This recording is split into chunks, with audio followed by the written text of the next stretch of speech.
বিএনপির নেতৃত্বে এই দেশে একটা সুন্দর ভবিষ্যৎ সরকার গঠন করতে চাই।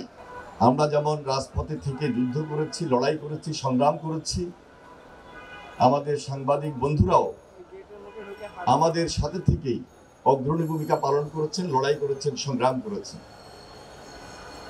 আজকে তাদের যে দাবি, এই দাবি এই মুহূর্তে যেটি অন্তর্বর্তীকালীন সরকারের দায়িত্ব থেকে আপনারা করতে পারবেন, আমি মনে করি খুব দ্রুততম সময়ের মধ্যে এই দাবিগুলো নিষ্পত্তি করবেন এবং এটি আমাদের প্রত্যাশার মধ্যে রয়েছে।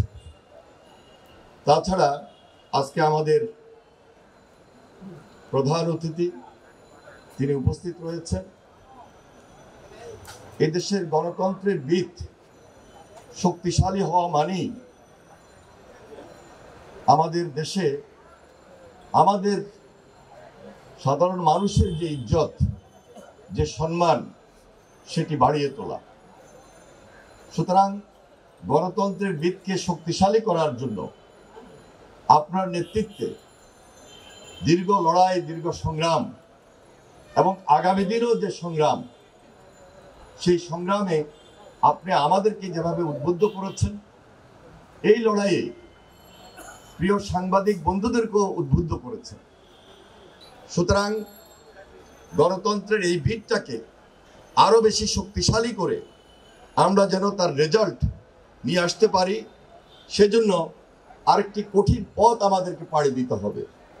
এই কঠিন পথ, আমাদের টার্গেট, যে টার্গেটটি রয়েছে আমাদের কাঙ্ক্ষিত লক্ষ্যে পৌঁছা, সেটি হলো এই দেশে জনগণের সরকার প্রতিষ্ঠিত করা। জনগণের সরকার যদি প্রতিষ্ঠিত হয়, আজকে এখনো পর্যন্ত রাস্তায় আমরা যে সকল অনিয়ম দেখছি, ইনশাল্লাহ এই অনিয়ম দূর হবে, অনিয়ম থাকবে না, জনগণের হাত শক্তিশালী হবে, তথা আপনার হাতকে শক্তিশালী করার মধ্য দিয়ে আমরা এই দেশে একটি গণতান্ত্রিক সরকার, একটি জনগণের সরকার তথা বিএনপির নেতৃত্বে এই দেশে একটা সুন্দর ভবিষ্যৎ সরকার গঠন করতে চাই।